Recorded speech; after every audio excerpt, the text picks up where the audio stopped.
राधा स्वामी मत में महाराज जी और उनके सेवादारों के बीच के प्रेम और समर्पण की अनेक साखियां, सच्ची घटनाएं प्रचलित हैं। ये घटनाएं हमें सिखाती हैं कि एक सच्चा सेवादार वही है जो अपनी चतुराई त्याग कर गुरु की मौज में राजी रहे। यहां महाराज जी और एक सेवादार की निष्काम सेवा पर आधारित एक सुंदर साखी दी गई है। साखी, सेवादार का समर्पण और महाराज जी की दया। एक बार की बात है, महाराज जी के पास एक सेवादार बड़ी लगन से सेवा किया करता था। वो पढ़ा लिखा नहीं था, लेकिन उसका विश्वास अडिग था।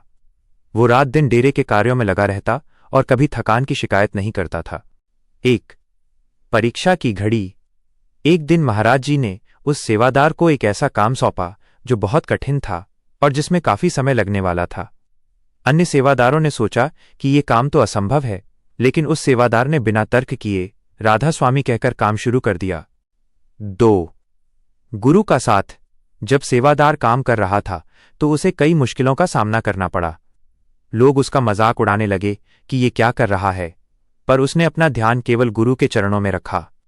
कहते हैं कि महाराज जी स्वयं सूक्ष्म रूप में वहां उपस्थित रहे और उसकी मदद करते रहे। 3 सच्ची सेवा का फल। जब काम पूरा हुआ तो महाराज जी ने उसे अपने पास बुलाया। महाराज जी ने मुस्कुराते हुए फरमाया, सेवा वही है जिसमें मैं न हो। जो अपने आप को गुरु के चरणों में अर्पण कर देता है, गुरु उसका सारा भार अपने ऊपर ले लेते हैं। महाराज जी ने उस सेवादार को गले लगाया और उसे वो नामदान की रूहानी दौलत बख्शी जिसे पाने के लिए लोग तरसते हैं। इस साखी की मुख्य शिक्षाएं। आज्ञा पालन। गुरु जो भी कहें उसे बिना किसी क्यों और कैसे के मान लेना ही सच्ची सेवा है। निरहंकारिता। सेवा करते समय मन में ये भाव नहीं आना चाहिए कि मैं सेवा कर रहा हूं। पूर्ण विश्वास। जब हम गुरु पर पूरा भरोसा करते हैं तो वे हमारी हर मुश्किल आसान कर देते हैं। राधा स्वामी जी।